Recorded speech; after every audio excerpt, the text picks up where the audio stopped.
Dear friends, welcome to the Eastern Front channel. A lot of weapon myths are connected with the Great Patriotic War even today. Today we will talk about the Soviet quilted jacket, about the history of his appearance in the Red Army, and also at the end of the video we will talk about the most popular myths about this clothing. And let's see if the quilted jacket is actually Soviet body armor from the Second World War. On 1 April 1942, privates and sergeants of the Red Army stopped receiving overcoats and switched to quilted jackets. Issued uniforms were to be worn until completely worn out. What is a quilted jacket? This is a jacket consisting of several, most often 3, layers, 2 outer layers of fabric and filler between them. All layers are fastened together through the entire area of the canvas. However, the quilted jacket came directly to Russia from China. During the Russo-Japanese War, units based in Manchuria noticed unusual quilted clothing that was popular among the local population.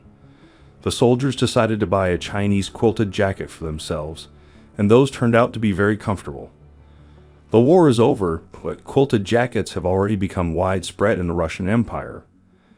They were also worn by the military during World War I and the Civil War. However, at that time, this clothing did not receive great popularity.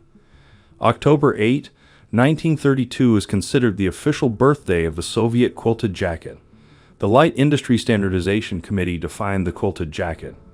With the beginning of mass production of quilted jackets, the Soviet government ordered to popularize this item of clothing among the population.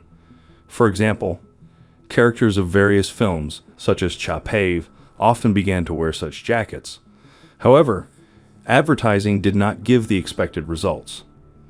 Until the end of the 1930s, the quilted jacket was popular for the most part among poor citizens, as well as marginal elements, vagrants and petty thieves, as well as prisoners in camps. Quite quickly, quilted jackets became associated with criminals. In August 1941, the Red Army received a new version of the quilted jacket, with a collar. From now on, the quilted jacket was ordered to be worn instead of an overcoat as outerwear. For this reason, buttonholes with insignia were sewn on the collar. A cheap, moderately comfortable thing was extremely popular among the fighters.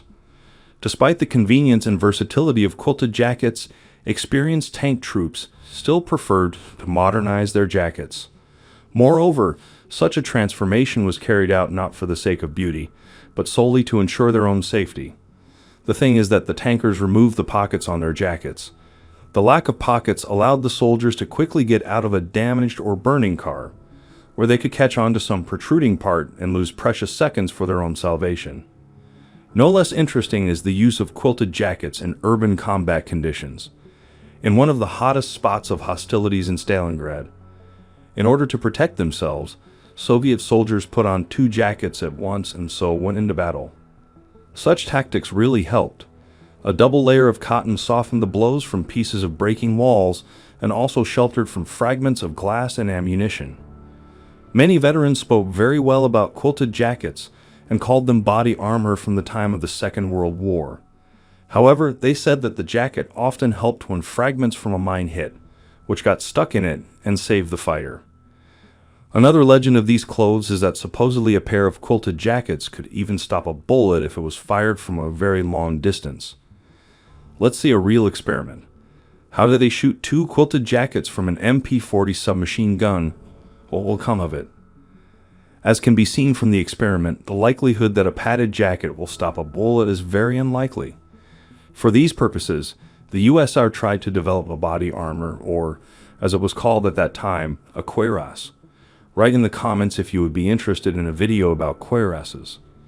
In conclusion, I will say that the Soviet padded jacket has truly become one of the main symbols of the Great Patriotic War.